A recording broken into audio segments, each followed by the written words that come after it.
Hey basketball guys, we have news. Let's go to more news from the Golden State Warriors, but before that, don't forget to subscribe to the channel and leave your like. Several problems affected the Warriors' performance last season, and one of the problems was the divergence between the players. There were conflicts, lack of dialogue and unity. Golden State Warriors, did Jordan Poole issues extend further than Draymond Green? The relationship between former Golden State Warriors teammates Draymond Green and Jordan Poole has been prominent in conversations over the past week, with more having been revealed in the aftermath of the young guard's departure from the franchise. But while the Green-Poole dynamic has been front of mind since the pair's infamous altercation in training camp last year, the latter's relationships with other Warrior personnel is also an interesting subplot to the events of the last 9 months. Did Jordan Poole's relationship issues inside the Golden State Warriors extend further than just Draymond Green? Speaking recently to NBC Sports Bay Area, NBA legend Charles Barkley left no stone unturned in describing his belief of the entire Warriors-Poole relationship.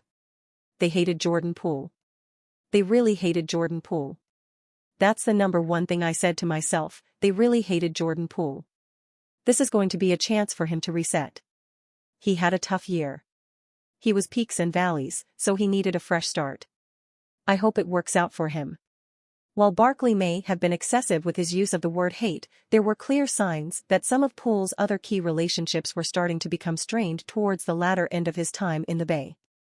Although the franchise was almost always supportive of Poole publicly, right to the point he was traded and even in the weeks since, there were a couple of indirect comments from Poole and Steve Kerr that had fans questioning the relationship between player and head coach. After Poole was restricted to less than 11 minutes in Golden State's near must-win Game 4 against the Los Angeles Lakers in the second round, a frustrated Poole reportedly stated to the media in the locker room, "Maybe opportunity changes, but you can only control what you can control." Joining Green on his podcast early in the NBA Finals, Kerr was full of admiration for the Miami Heat's role players. "None of those guys on Miami are sitting there saying, 'Well, I didn't play,' or 'Man, they put in so and so.' They're just all about winning," Kerr said. Most believe his comments were a subtle but brutal message to Poole, who was still a Warrior at the time, and Jonathan Kuminga, both of whom had been outspoken in regard to their playing time during the postseason.